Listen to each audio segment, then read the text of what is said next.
in the NHS framework. I mean, it's essentially an opportunity really to put the issues around smell and taste disorders, and in fact the sort of importance of the sense of smell itself on the map on a national scale. And that's why, I mean, I've been talking to a very large PR company about who are really keen to work with us on it.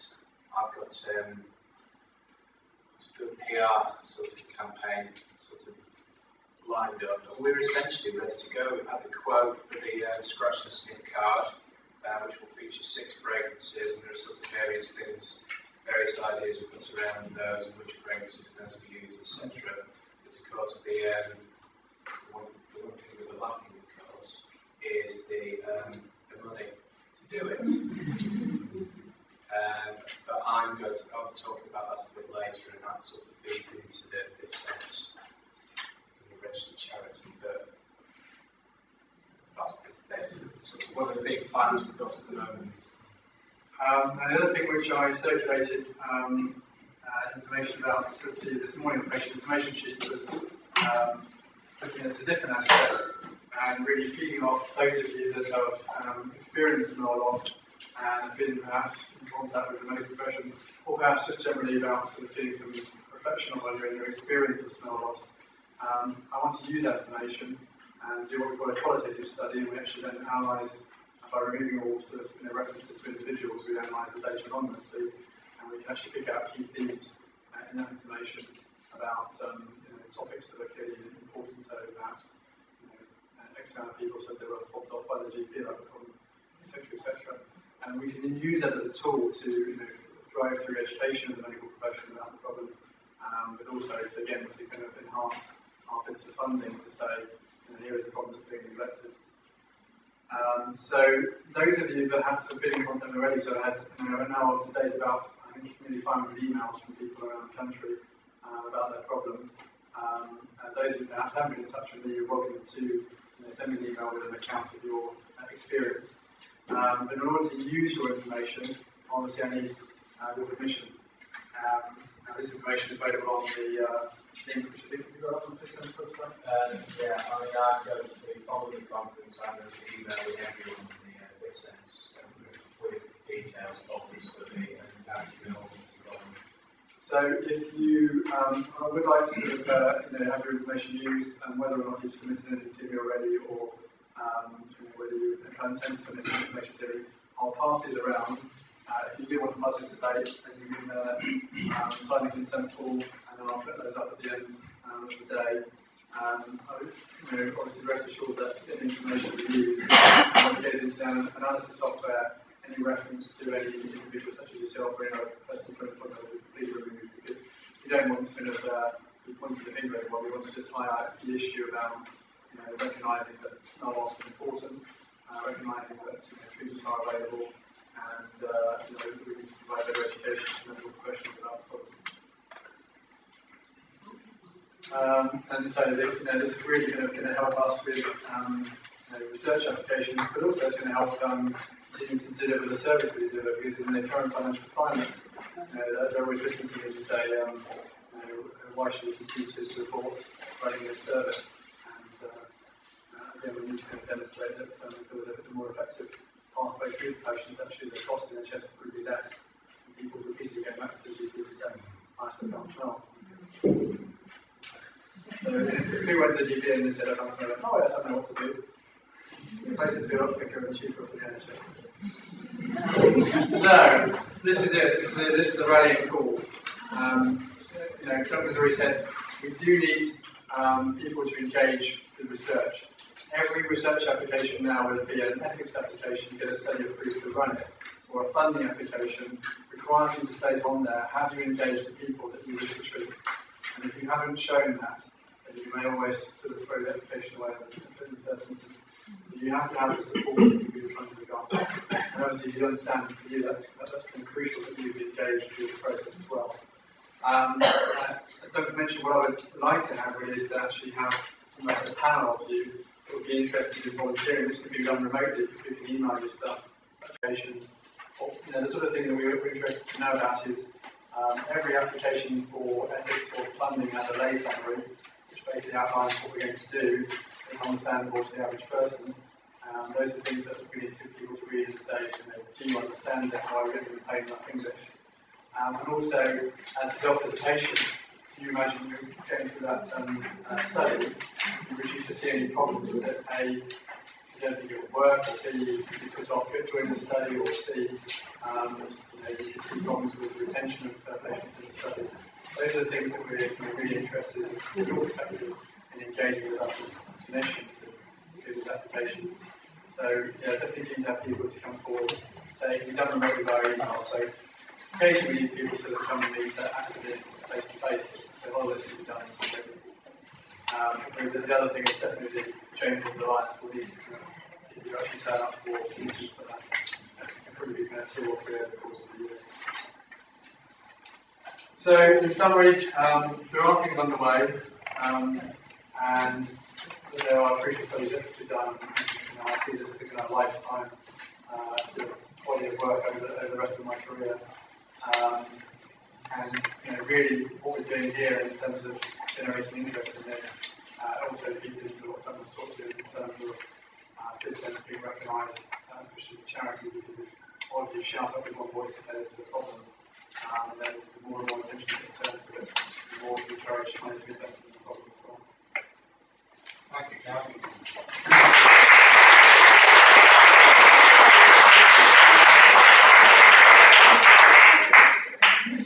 Any questions? I've got a couple of things. Carl, when you were talking earlier, I'd written down right to Ian Stewart, he's my MP. That's about prioritisation. The suggestion is, through Fifth Sense, we all write to our MPs. If we get 50 or 100, then MPs writing to the Minister of State, perhaps, then we'll have a top-down effect as well as the bottom-up effect, which is the one that you have to pursue. But we can pursue the top-down. The only thing I just say about that is just be very careful with your timing. Because if you try and set them off to do that, and you don't tell them what results you want and exactly what they should do next of their plan. But at the point where you can explain it, and people have the secrets and things right, and this is what we want you to do, then that could be effective. Yeah, I think that's a brilliant idea. Remember, I completely take your point, Dennis. It needs to sort of be a part of an overall sort of strategy between, Fifth Sense, you and the clinic. And Well, then there's up to the 2 of you to tell us all. well, yeah, exactly. But that's a great suggestion. But related to that, have you considered using one of these web-based outfits like 38 Degrees to get a campaign? Well, yes. We've talked about this about sort of having a web-based thing to try and, I think if we run this national survey, part of that will be looking at different ways of actually engaging with the population as a whole. Some of that will be computer-based web-based, but obviously there are some people who may not be engaged with, may not have computer or internet access, in which case we need the old-fashioned sort of things to help us. The national survey is the key sort of thing, and that the sort of PR hook that will have. I think we can do something quite special there, and we can use a variety of platforms and methods for sort of disseminating that, because like Carl says, and as we've heard already,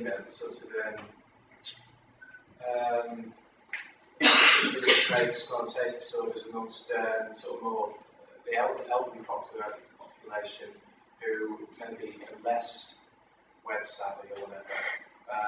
That's to take into consideration as well. But yeah, 38 Degrees, Compass, the various other people. One of the other things I'm looking at, I'm actually going to get into this later, but in terms of fundraising is sort of crowdsourcing platforms like Indiegogo and various other bits and pieces. But that's sort of going off and come back to that in a bit. But yeah, I think really the two key things that we have here are the personal accounts of the hospital, because that will give us the sort of qualitative data that we need. that'll give us, and that's an opportunity for all of us to actually go, yeah, put pen to paper, and this is how it's affected me, and actually see that come together into a mass of evidence that Carl and we can use. I mean, one of the things I'm going to be asking when I send the information out is, I'll be sending an additional consent form, because one of the things I've wanted to do for some time is create sort of an experiences page on the Fifth Sense website, which potentially we could refer to doctors to, refer other people to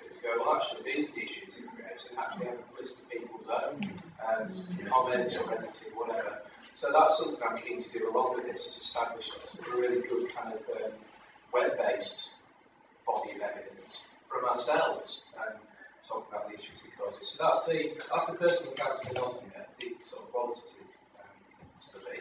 And then the sort of big one, and that very much national scale, will be this national survey of people, and that will actually give us, for the first time, something that's never been done before, an actual sort of estimate of how many people in the UK as a whole are affected by this problem. And we have that, and all of a sudden the NHS might start going, oh, well, yeah, 5% of the population, which is, that's one of the estimates we have elsewhere, isn't it? 5% of the population is... ranks above stroke, diabetes. Yeah. And all the things we get funded on a regular basis. I think we looked into this, I'm sure, didn't we work out that 5% of the population is like the entire sort of area populace of East Anglia or something?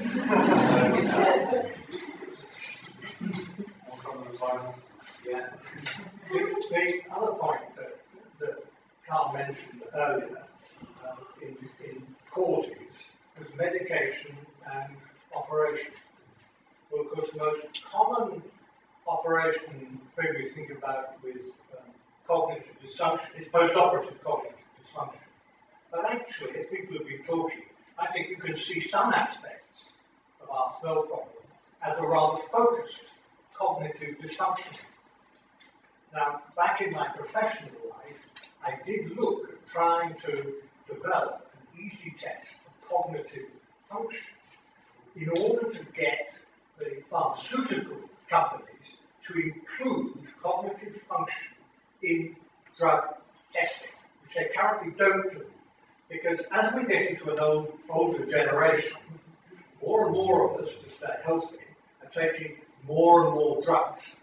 And no one is asking the question how the mixture of those drugs is contributing or underpinning cognitive dysfunction or even triggering more serious problems. Now, as it happens, before I noticed my loss of smell, I'd started taking statins.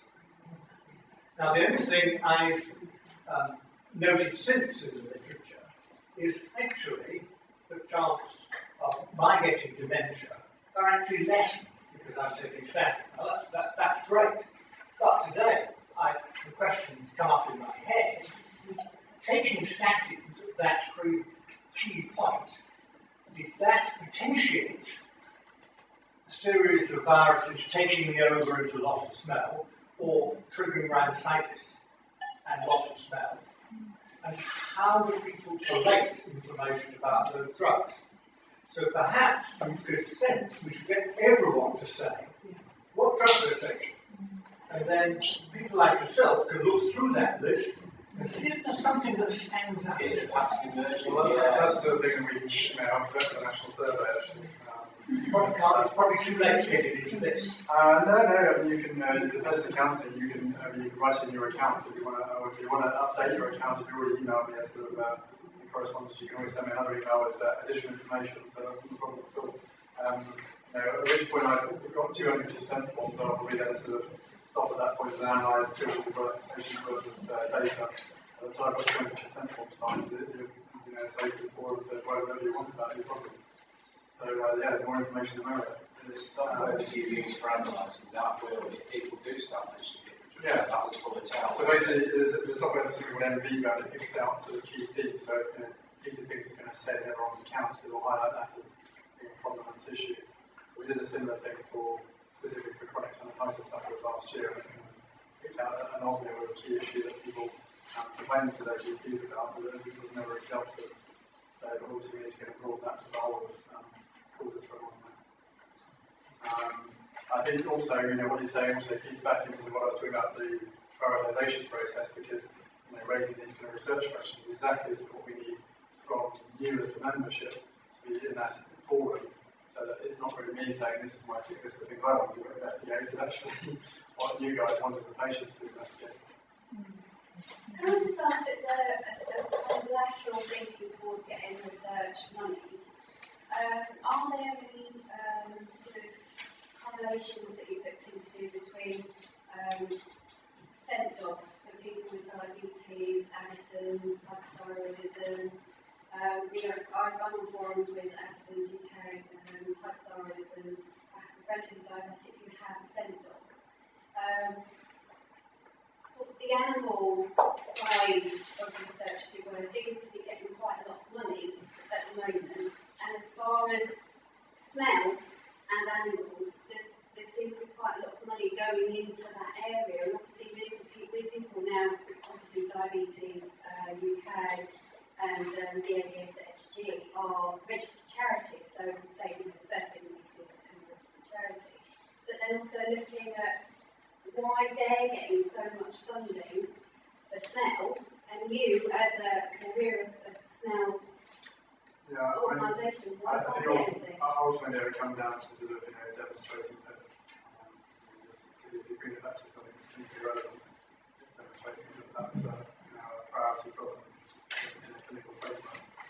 And if you do basic science research at an animal level, you've still got to show application sort of further down the line. So I think it ultimately comes down to kind of generating this awareness and sort of support behind the problem.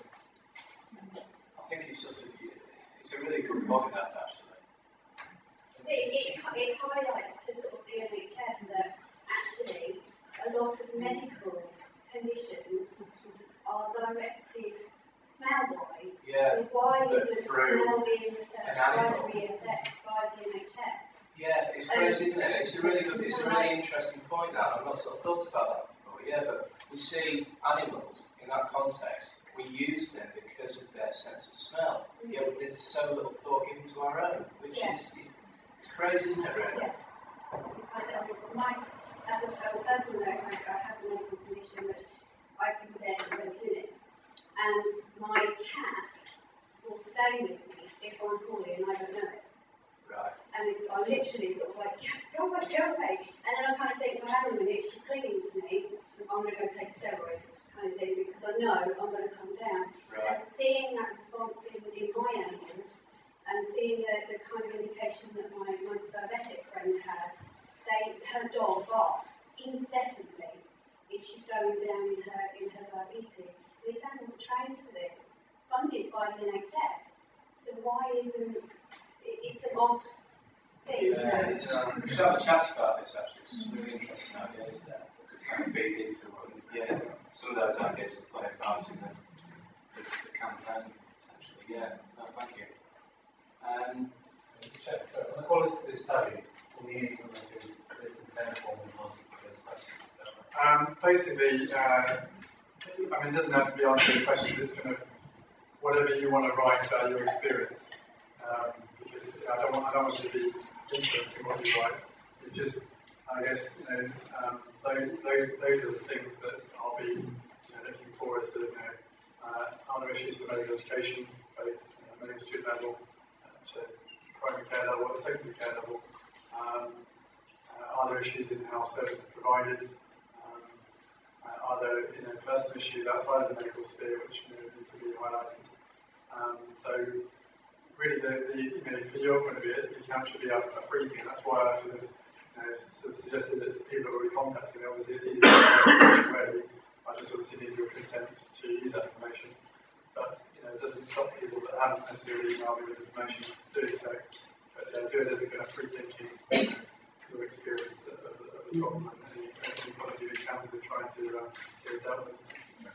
The first hand that you gave, is that on the website? Because most of us didn't get that. Yes, it is. So I'll just show you quickly.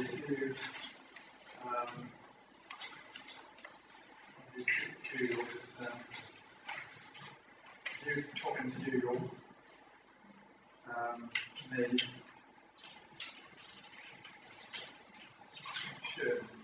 you links to my studies.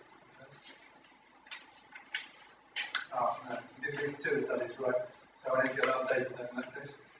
There is a link that I send on one of my emails. We'll make sure it's on the Kids Centre website. Yeah, But basically on the study page. we'll send it round. I mean, all the information's online. You can download and print it off. The reason it's not been done yet is because we want to sort of use the conference as an opportunity to actually tell you all.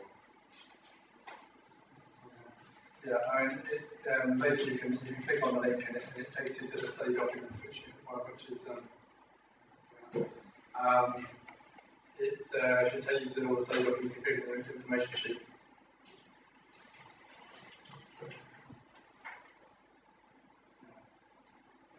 So there is a link, but it's not on the page. So if you click on the link directly that is on the website, you'll get straight to the documents. Okay, thanks, Carl. Very much.